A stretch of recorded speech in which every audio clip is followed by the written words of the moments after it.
Garment manufacturing business, బట్టల తయారీ వ్యాపారం. మీరు కనుక బట్టల తయారీ వ్యాపారాన్ని స్టార్ట్ చేద్దాం అనుకుంటున్నట్లయితే ఈ వీడియో మీకోసమేనండి. ఎందుకంటే ఎవరైతే ఆల్రెడీ ఈ బిజినెస్ ని స్టార్ట్ చేసి సక్సెస్ అయ్యారో అలాంటి వాళ్ళు ఈ వీడియోలో అసలు ఖర్చులు ఎలా ఉంటాయి, అదే విధంగా ఖర్చులన్నీ పోయిన తర్వాత ఈ వ్యాపారంలో ఎంత మార్జిన్ ఉంటుందో పిన్ టు పిన్ చెప్పబోతున్నారు. ఎందుకు ఆలస్యం, చూద్దామా? మ్యానుఫ్యాక్చరింగ్ యూనిట్ లో మనకి ఎప్పుడు ఒకే కాస్ట్ ఉండదు. ప్రొడక్ట్ సేల్స్లో మనకి ఎన్నో ఖర్చులు ఎదురవుతూ ఉంటాయి. మార్కెటింగ్ సంబంధించి మన ప్రతి ఉత్పత్తికి సంబంధించి బ్రోచెస్ ఉంటాయి. ఆ బ్రోచెస్ మనం ప్రతి షాప్లో అంటించినట్టయితే కనుక మనకి సేల్ వాల్యూ ఎక్కువ పెరిగే అవకాశం ఉంటుంది. 25 లక్షల వ్యాపారానికి పర్సంటేజ్ రూపంలో మనకి గ్రాస్ ప్రాఫిట్ అని 4% నుంచి 8% గా మనం తీసుకోవడం జరుగుతుంది. మ్యానుఫ్యాక్చరింగ్ యూనిట్లో మనకి ఎప్పుడు ఒకే కాస్ట్ ఉండదు. ఎందుకంటే ముడిసరుకు మారినా, మన ప్రొడక్షన్లో వ్యయం మారినా, ట్యాక్సేషన్స్ మారినా, ఉత్పత్తి మారినా అన్నిట్లో మార్పులు వస్తూనే ఉంటాయి.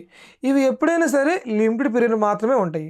ప్రొడక్ట్ సేల్స్లో మనకి ఎన్నో ఖర్చులు ఎదురవుతూ ఉంటాయి. ఆ ఖర్చులకు సంబంధించి మనం ఎలా వాటిని డివైడ్ చేసుకోవాలంటే, ఒక ప్రోడక్ట్ని మనం మార్కెట్కి పంపించినప్పుడు ఎక్స్పెన్సెస్ సంబంధించి ఎలా ఉంటాయి అంటే, బ్రోచర్స్ రూపంలో కానివ్వండి, మన ఖర్చుల రూపంలో కానివ్వండి, ఈ బస్ ఫేర్ కానివ్వండి, మనం తిరగటం కానివ్వండి, ముందు మనం ఖర్చుని కంపల్సరీగా ఎప్పుడూ కౌంట్ చేసుకోకూడదు.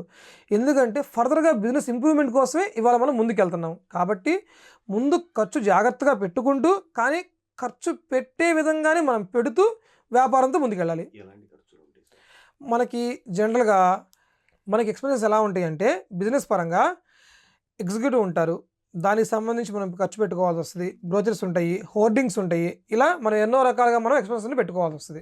మనకి మ్యానుఫ్యాక్చరింగ్లో ఉండే ఖర్చులు కరెంట్ ఎక్స్పెన్సెస్ అవ్వచ్చు, తర్వాత జనరేటర్ ఉంటే దానికి సంబంధించిన ఆయిల్ అవ్వచ్చు, శాలరీస్ అవ్వచ్చు, తర్వాత ఈ మన వీళ్ళకి ఏదైతే టీ అని, వాటర్ అని ఇట్లా ఇస్తామో వాటికి సంబంధించి అవ్వచ్చు, మెయింటెనెన్స్, రూమ్ మెయింటెనెన్స్, తర్వాత క్లీన్ చేసుకోవడానికి వీళ్ళకి సంబంధించి ఖర్చులు ఉంటాయి కొన్ని.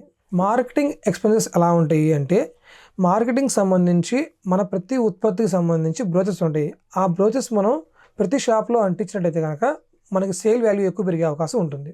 అన్ఎక్స్పెక్టెడ్గా మనకి మిషనరీ పరంగా ఎప్పుడైనా సరే మిషనరీ ఆగిపోతే దానికి సంబంధించి టెక్నీషియన్ మనకి బెంగళూరు నుంచి, ఢిల్లీ నుంచి రావాల్సి వస్తుంది. అప్పుడు మనం దాన్ని సఫర్ అనుకోకుండా దాన్ని వెయిట్ చేసి మనం జాగ్రత్తగా చేయించుకొని మనం ముందుకు వెళ్ళాలి. గవర్నమెంట్ ఫ్యాక్టరీ బిజినెస్లో మనకు ప్రాఫిట్ ఎలా ఉంటుందంటే, మనం ఉత్పత్తిలో ఎప్పుడైతే మనకు సంబంధించిన ముడిసరుకు కానివ్వండి, మెటీరియల్ కానివ్వండి, క్లాత్ కానివ్వండి, మనం ప్రతి దాన్ని అక్కడ ఏదైతే తయారీ ఉంటుందో అలా మనం కొనుగోలు చేస్తే ఫస్ట్ మనకు దాంట్లో కొంత మిగులు అనేది ఉంటుంది.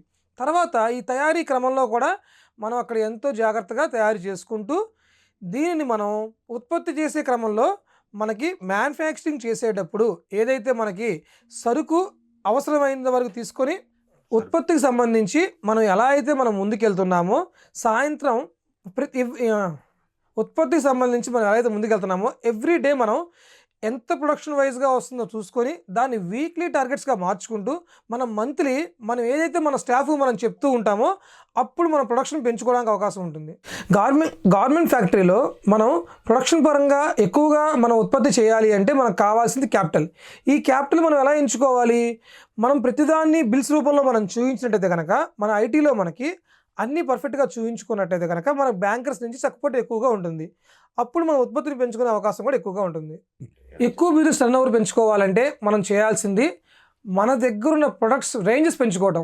మన దగ్గర ప్రొడక్ట్ రేంజ్ ఇప్పుడు ఫర్ సపోజ్ మా ఉత్పత్తికి సంబంధించి 4 రకాలు ఉంటే దానిని మనం ఈ నెల టర్న్ ఓవర్ 100 రూపాయలు అయితే కనుక మనం అదే ప్రొడక్ట్స్ని 8గా మారిస్తే మన ప్రొడక్షన్ రేటుతో పాటు మన వ్యాపార స్థాయి కూడా పెరుగుతుంది. అలా మనం వ్యాపారాన్ని పెంచుకునే అవకాశం ఎక్కువగా ఉంటుంది.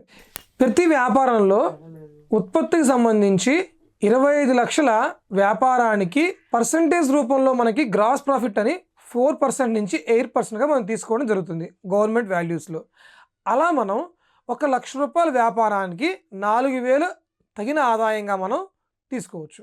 మనకి ఫ్యాక్టరీకి సంబంధించి నెలకి మనకి 25 లక్షలుగా ఉన్నట్టయితే కనుక దానికి ఇన్కమ్ అనేది మనం 3 లక్షలుగా మనం సంబోధించుకోవచ్చు.